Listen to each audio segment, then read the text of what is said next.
नमस्कार मित्रों, आप सभी व्यूअर्स और सब्सक्राइबर्स को विजयदशमी की ढेर सारी शुभकामनाएं। आप सबको माता रानी की कृपा बनी रहे। आज के टॉपिक पर बात करेंगे आसियान की डिप्लोमेसी पर। चीन को घेरने की कोशिश में प्रधानमंत्री मोदी आसियान गए हुए हैं। ईस्ट एशिया समिट में पार्टिसिपेट कर रहे हैं और लाओस में एक आसियान का शिखर सम्मेलन हो रहा है। प्रधानमंत्री मोदी जी वहां उपस्थित हैं। चीन के स्पोक पर्सन्स, फॉरेन मिनिस्ट्री के जो स्पोक पर्सन्स है मॉर्निंग भी वहां मौजूद हैं और अमेरिका के secretary of states Antony Blinken भी हैं।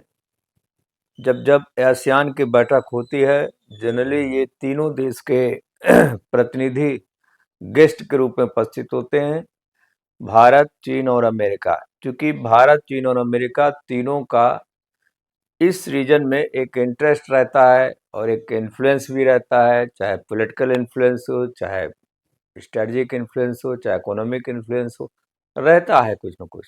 और इसलिए ये आसियान के देश आमंत्रित करते हैं। हालांकि इस बार एक और देश को आमंत्रित किया है, वो है न्यूजीलैंड, पड़ोसी देश है उनका, उनको भी आमंत्रित किया है। अब आसियान में हो रहे शिखर सम्मेलन में भारत ने मौका देकर के चौका लगा दिया और उन्होंने फिर से चीन का मामला उठा करके चीन की क्लास लगा दी। प्रधानमंत्री मोदी ने चीन का नाम तो नहीं लिया, लेकिन बिना नाम लिए ही चीन के प्रतिनिधि के सामने ही उसके विस्तारवादी नीतियों पर जमकर प्रहार किया। प्रधानमंत्री मोदी जी ने साफ कहा कि हमारी जो अप्रोच है, भारत की जो अप्रोच है, वो विकासवाद की है और विकासवाद की ही होना चाहिए, न कि विस्तारवाद की अप्रोच होना चाहिए। प्रधानमंत्री जी ने सामुद्रिक गतिविधियों पर भी चीन को बहुत लताड़ा है और कहा है कि भाई हमारा मानना है कि जो सामुद्रिक गतिविधियां हैं वो अनक्लोज होनी चाहिए, अनक्लोज सिस्टम के तहत संचालित होनी चाहिए, किसी के लिए भी बंद नहीं होना चाहिए, सबके लिए खुला होना चाहिए, क्योंकि समुद्र सबका है। और फ्रीडम ऑफ नेविगेशन पर लोगों को काम करना चाहिए, चाहे फ्रीडम ऑफ नेविगेशन हो, चाहे फ्रीडम ऑफ एयर स्पेस हो। ये दोनों सुनिश्चित होना बहुत जरूरी है, क्योंकि ये इसको आप बांट नहीं सकते, ये सबके लिए होता है। और उन्होंने ये भी कहा कि एक ठोस और प्रभावी कोड ऑफ कंडक्ट इसके लिए बनाया जाना बहुत जरूरी है। इसमें क्षेत्रीय देशों की विदेश नीति पर जो अंकुश लगाने का प्रयास होता है वो रोका जाना चाहिए। और साउथ चाइना सी में ये सब कुछ होता है, इसी को दृष्टिकोण में रखते हुए प्रधानमंत्री जी ने सारी बातें कही है। प्रधानमंत्री मोदी जी ने और क्या कहा है ये भी जान लेते हैं। वहां उन्होंने उस बैठक को संबोधित करते हुए कहा था कि भारत हमेशा से ही आसियान देशों के बीच एकता को, संगठन को सपोर्ट करता रहा है। आसियान भारत के जो इंडो पैसिफिक विजन है और जो क्वाड कोऑपरेशन है उसके केंद्र में पड़ता है। और प्रधानमंत्री का इस मीटिंग में जाने का उद्देश्य क्या था, ये इससे स्पष्ट होता है। और बहुत कुछ उन्होंने कहा, उससे भी बहुत सारी चीजें इसकी झलकियों में आपको पाएंगे। उन्होंने कहा कि चीन के सीमावर्ती देशों के साथ संबंधों को बेहतर करने की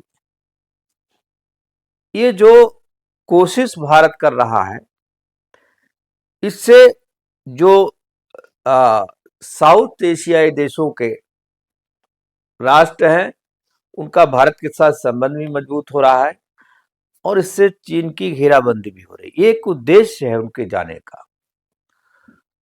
आसियान देशों से संबंध मजबूत होंगे तो निश्चित रूप से वहां चीनी प्रभाव, चीनी दखल कम होगा। अब लुक ईस्ट पॉलिसी कभी हुआ करती थी मनमोहन जी के समय तक। जब 2014 में मोदी सरकार आई तो लुक एक्ट पॉलिसी बनाई गई और पश्चिम की ओर, पूरब की ओर देखो नहीं, केवल पूरब की ओर कुछ करो, एक प्रभावी योजना। और ये योजना का उद्देश्य चीनी प्रभाव को सीमित करना था। दक्षिण चीन सागर में एक मजबूत उपस्थिति दर्ज कराकर हिंद महासागर में चीन के प्रभाव को जवाब देना इस लुक एक्ट पॉलिसी का एक महत्वपूर्ण विजन है। और मोदी जी ने बहुत कुछ किया वहां जाने के बाद।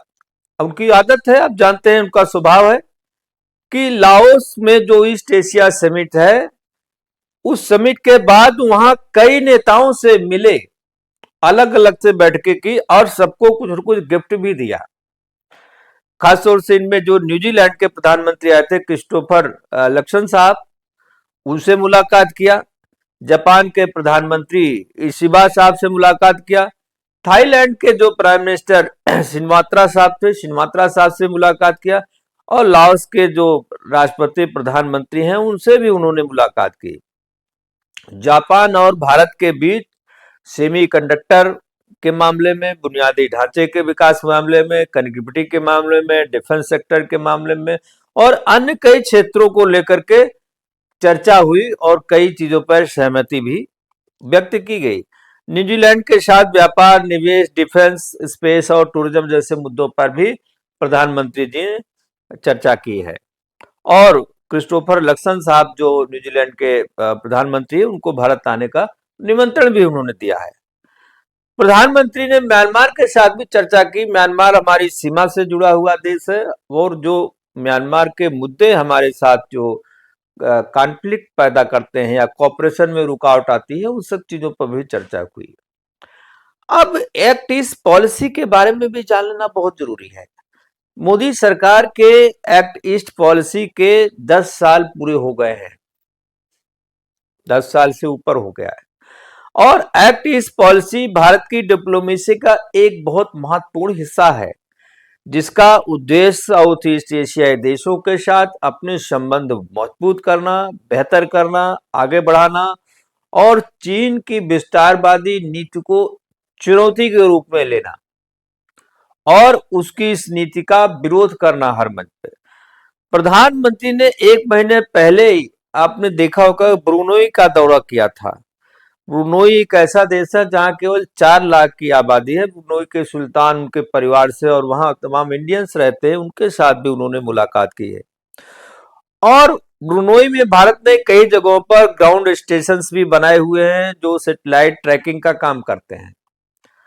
इससे चीन पर नजर रखी जा सकती है। इन देशों में बैठने से एक स्ट्रेटेजिक बेनिफिट भी भारत को मिलता है।